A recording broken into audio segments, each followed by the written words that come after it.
Meet Larry Shulman, CEO of LMS Technical Services. Over the past 31 years, he's built an incredibly successful IT services business serving the Metro New York City and Long Island areas.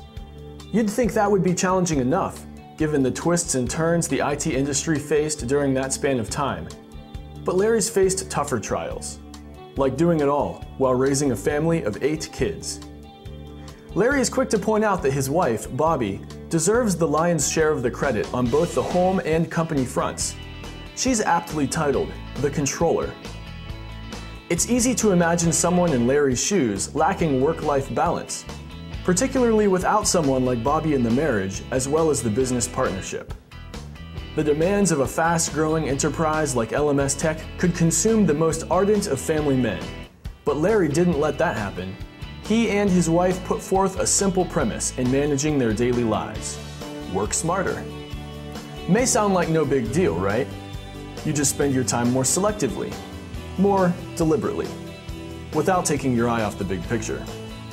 But 8 kids? That's a game changer. One where keeping everybody happy, including customers, takes the work smarter concept to the limit. Let's take a closer look into the entrepreneurial DNA of Larry Shulman and LMS Tech, as well as the most rewarding aspect of Larry's life, his family. I remember when Larry told me he was going to quit GE to start a business, and he went to some class on how to start your own business where they told you that 95% of all businesses fail. And I said, go for it. And he went to see his father, and his father said, what, are you crazy? You have a company car, you have a great job. You know, why would you do this? You know, you're nuts. He came in one day to my office and says, I'm quitting General Electric. I said, why quit General Electric? You have a wonderful job. This is a depression. Very few people are working. Don't quit now. At least wait. Every situation he handles the same. He handles it very calmly. He's very oriented, and he's always thinking 2 steps ahead. It's most of the time his way or no way. I mean, he's open to other opinions, but he is when he says something, he says it because he knows it's true, or because he knows it's right, and he's confident in what he's saying. He says, no, I'm quitting. He quit General Electric, and he tried to compete with General Electric. He never made it. Our company, LMS, started as doing medical service for gamma cameras and computers that were sold by GE Medical. That lasted a year. I think one of his biggest strengths with the business is being adaptable and being able to adjust it throughout the years and take kind of technology which changes so fast and be able to have a business that sustains that over a 30-year period.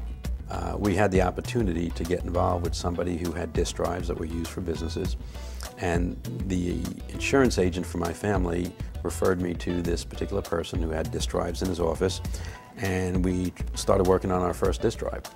And he introduced us to a particular brochure for what used to be the equivalent of Comdex. It was a big California-based show, I think the National Computer Conference, and he said, here's a list of 100 computer companies. This was in 1980, and he said, why don't you call them up and see whether or not anybody would be interested in using your type of services that LMS could render.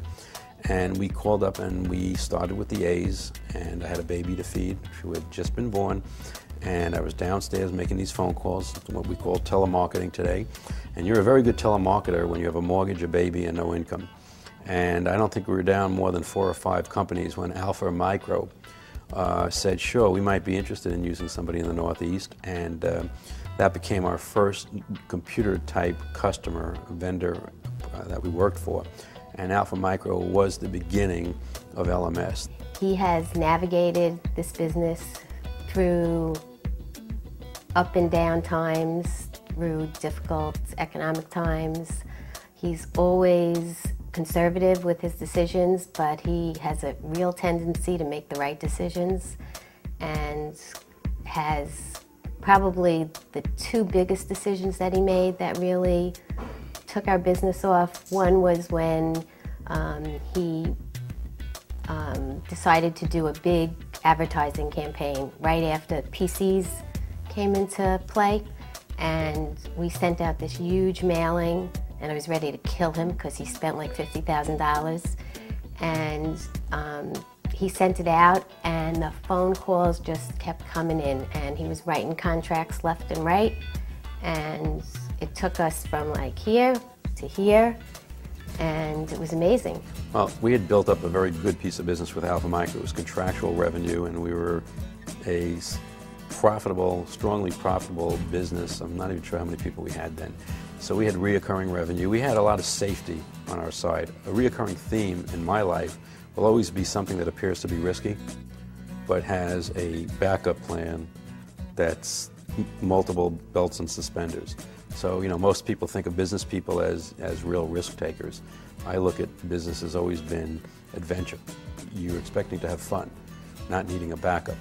And I think really successful businesses are not risky ventures. And most of the things I've done in my life on the real macro view are not risks. They were well-conceived adventures. Larry's definitely been successful over the course of his career because he has never been afraid to learn new concepts, new theories, and apply them to his business. So he's always adapting in an ever-changing environment, which is clearly important to succeed in business. Well, a couple of years ago, when he brought up the managed services, you know, we were always, especially me, I was a break-fix guy. I started in way down below and repairing things, fixing things, and this managed service idea was a little bit of a hard concept for me to understand. That was a turning point of our company, and now it is a very successful part of our company. And that was one of the biggest turning points we've had probably in the last 15 years. My approach has always been, and maybe it comes from the size of the family and maybe it comes from being independent as a kid, that small business does not have the capability of managing processes and people. I don't know what the definition of small business is, but I can tell you a 15-person business cannot afford to have a single manager that it doesn't need, which leaves a lot of responsibility to the individuals to do it on their own. How do you get somebody to do something on their own? Picking the best people, having the greatest employees, but that's pretty hard also. You try to run an organization, in my mind, where the individual is given a tremendous amount of rope to strangle themselves. When we overstep our bounds, Larry it's not very pretty when he reacts in a negative way.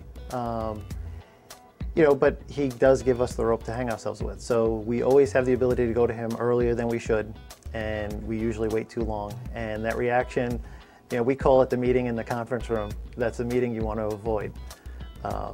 But it's what we need to deal with. Fortunately, it doesn't happen that often. I think he runs the business like a house. I think he acts at work the same way he does at home. Like, if he's in a bad mood, like, he's not afraid to show it to his employees.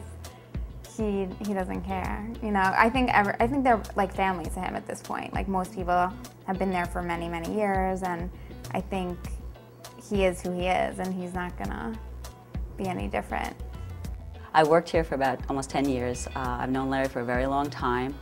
I was involved in PTA in the school district with him, and when my husband passed, Larry offered me a job. So I think that's very, you know, some companies, they don't have patience for that or time or, you know, whatever, and they have no, you know, they let people go. Larry will work it out with you, you know. I mean, because we've had that. We've had numerous situations here. I mean, people have personal problems. Been able to be successful over the last few years with the recession. He's built a good team. He's instilled in us to do, you know, teamwork as far as resolving issues for our clients. We've made a rapport with our clients. We just don't like to treat them, they're kind of our friends in a way. They see a value in what we do because we really do try to think like they do, look at their business process, try to make them understand that we're there to just make their life better. And, you know, we do it in what I believe to be a very professional, quick manner. You know, we do show value to our